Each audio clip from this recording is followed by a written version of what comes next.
What's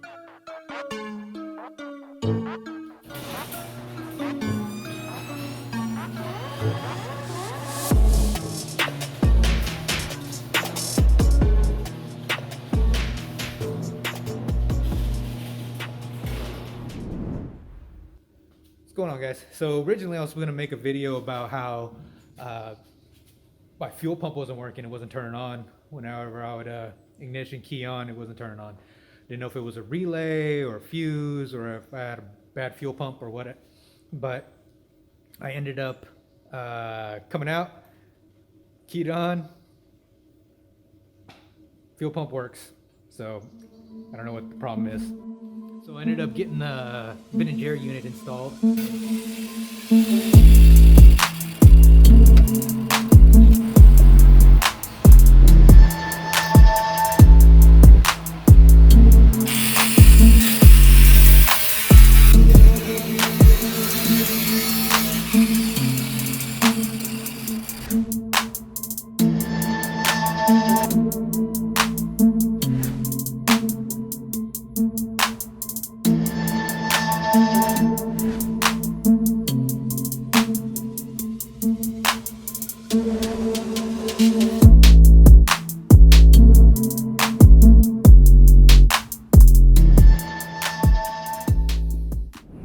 The brackets weren't aligning the belt correctly, so the belt kept on jumping.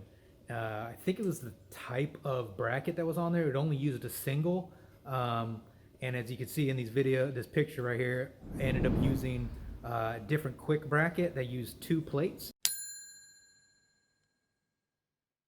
and it seemed a little bit sturdier so that it wouldn't move as much. I ended up using a smaller belt than they called for to put more tension on it to hold it in place.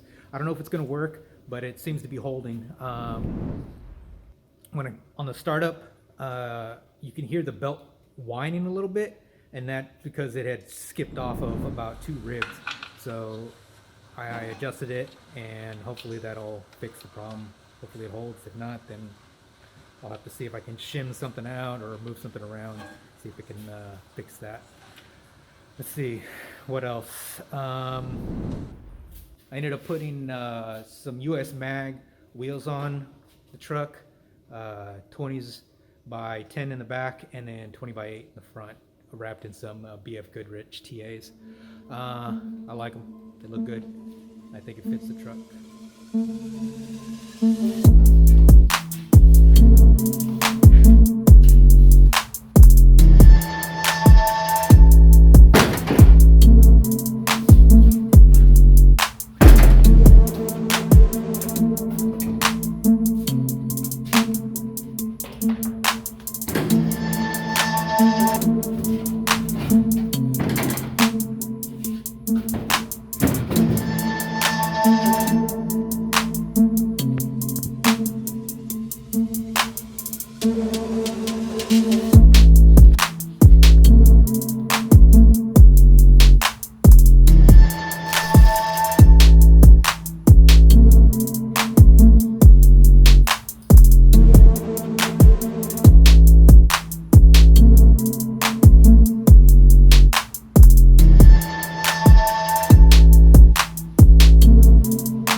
What's next?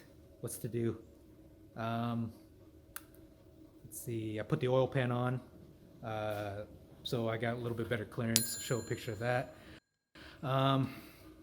Compared to the stock truck one that I was telling you about in the first video, this one works out a lot better. You can see how much clearance it has, at least an inch or two.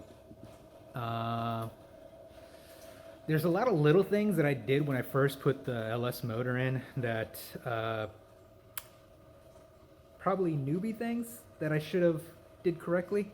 Transmission lines aren't on there like I would like them to, so I'm in the process of getting the correct fittings, and then I'm going to fix that so it's just more reliable. Things where you put together and you hack together originally, trying to save time and money, and then coming back to it and thinking, "Ooh, it's probably not the best way to do things." So I'm fixing all those little things. The exhaust, I got a cross member that I want to put on it that allows the exhaust to be sucked up.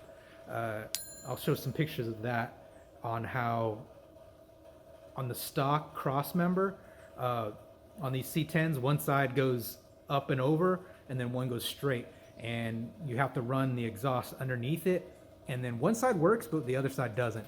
So what I want to do is this new cross member for the transmission, it'll allow the exhaust to be tucked up a little bit tighter and run straight through, so less things to hit on the ground, on the road as I'm driving it. If you know, I don't plan to drive it crazy, but you know, God forbid it hits something, you know, it's not gonna scrape everywhere I go.